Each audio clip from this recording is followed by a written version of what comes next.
Hello everyone, welcome to Science Express. आज हम discuss करेंगे railway group D previous year top science question जो NCERT special है। आज हमारा 100 डेज चैलेंज सीरीज में डे 96 लेक्चर है। Now let's start the lecture. A hydrocarbon in which two carbon atoms are joined by a double bond is called an ऐसा hydrocarbon जहां पर दो कार्बन एटम डबल बॉन्ड से जुड़ा हुआ है उसको हम कहेंगे एल्कीन। उसको हम क्या कहेंगे? एल्कीन, जिसको हम लिखते हैं CnH2n। ओके, और सिंगल बॉन्ड होता है तो एल्केन और ट्रिपल बॉन्ड होता है तो एल्काइन। सो यहाँ पर आंसर हो जाएगा एल्कीन, दैट इज द जहां पर कार्बन कार्बन के बीच में डबल बॉन्ड है। The compound having same formula but different arrangement is called. ऐसा कंपाउंड जहां पर सेम फॉर्मूला प्रेजेंट होता है बट डिफरेंट तरीके से दो कंपाउंड अरेंज है बट सेम फॉर्मूला है तो उसको हम कहेंगे आइसोमर। उसको हम क्या कहेंगे? Isomer.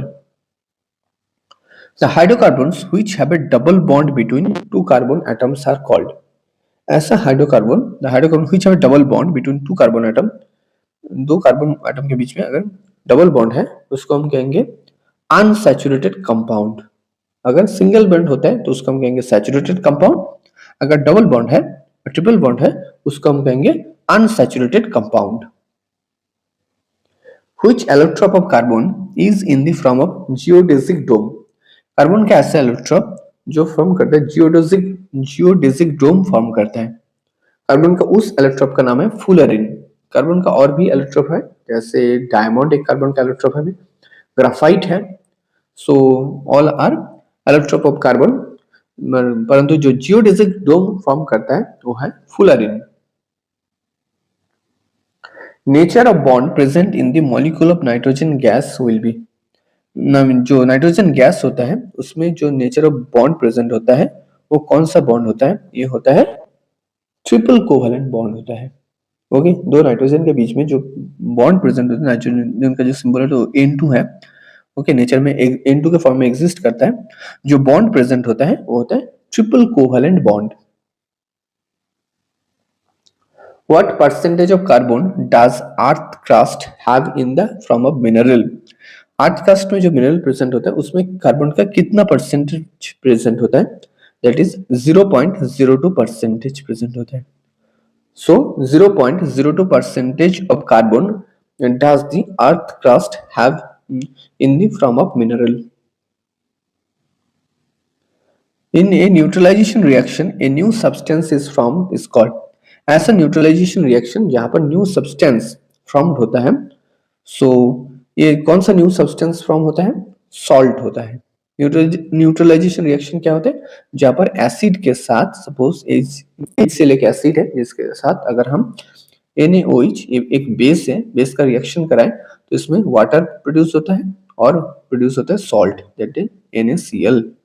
Okay, so it is a neutralization reaction और इस रिएक्शन में जो न्यू सब्सटेंस प्रोड्यूस होता है वो होता है सॉल्ट।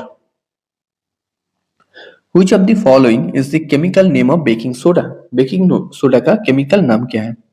सो इसका रासायनिक नाम है sodium bicarbonate, that is the NaHCO3, that is sodium hydrogen carbonate और sodium bicarbonate, that is the baking soda.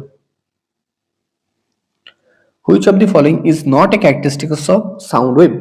निम्नलिखित में से कौन सा साउंड वेव का एक कैरेक्टरिस्टिक्स नहीं है? So compression, it is a not a characteristics of sound wave. Sound wave का ये एक फीचर्स नहीं है। What is the name of the reaction in which the reaction of acid and alkali produce salt and water? So ये यहाँ पर कौन सा रिएक्शन हो जाएगा जहां पर एसिड एल्कली के साथ रिएक्ट करके सॉल्ट एंड वाटर प्रोड्यूस करता है? सो ऑलरेडी डिस्कस कर दिया हमने। सो ये हो जाएगा न्यूट्रलाइजेशन रिएक्शन।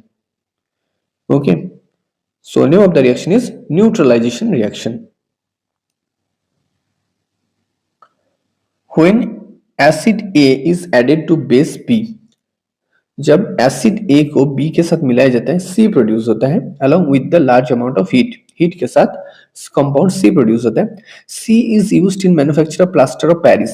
C जो हम प्लास्टर ऑफ पेरिस को पेरिस में यूज करते हैं, प्लास्टर ऑफ पेरिस बनाते हैं। Identify A, B and C। सो यहाँ पर जो पहले देख लेते हैं जो न्यू कंपाउंड प्रोड्यूस होता है सी, वो क्या हो सकता है। सो सी होता है कैल्शियम सल्फेट। सी क्या होता है, कैल्शियम सल्फेट। ओके, जिसको प्लास्टर ऑफ पेरिस फॉर्म करते हैं। ए होता है सल्फ्यूरिक एसिड और बी होता है lime water. Okay, so correct answer is option 4। A is the sulphuric acid, B lime water और सी होता है कैल्शियम सल्फेट, जिसे हम प्लास्टर ऑफ पेरिस बनाते हैं। So large amount of heat produce होता है जब एसिड और लाइम वाटर मिलाते हैं।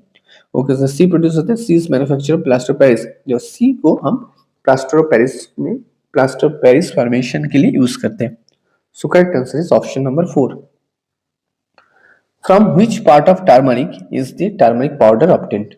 टर्मरिक का जो पाउडर होता है वो टर्मरिक के कौन से पार्ट से हम ऑब्टेन करते हैं, that is the dried rhizome. Dried rhizome से हम टर्मरिक पाउडर को हम ऑब्टेन करते हैं। Correct answer is dried rhizome. The mass of the body is half and its speed is double. What happens to the kinetic energy of the body? अगर किसी भी body का मास हाफ कर दिया जाए, पहले m था बाद में m/2 कर दिया, और स्पीड पहले v था उसके बाद जो वेलोसिटी है वो 2v कर दिया गया। सो पहले था हाफ mv², अब होगा half m/2 into 2v²। Okay, सो यहाँ पर हो जाएगा 2v², मास पहले हाफ कर दिया तो यहाँ पर हो जाएगा हाफ, देखिए m/2 इंटू 4v²। सो 2 से 2 चला जाएगा। ओके, तो यहाँ जो वैल्यू होगा half mv² equals to half mv², 2, ये 2 गुना है। सो यहाँ पर आंसर हो जाएगा double. Okay, so the mass of the body is half, अगर मास हाफ कर दिया जाए, स्पीड डबल कर दिया जाए, what happens to the kinetic energy of the body, तो kinetic energy of the body is double. क्या हो जाएगा, डबल हो जाएगा। Okay, so half mv² equals to half mv², ये जो 2 है ये फॉर्मूला के आगे आ जाएगा, सो ये दुगना हो जाएगा। So correct answer is double. Thanks for watching, don't forget to subscribe science express. Thank you.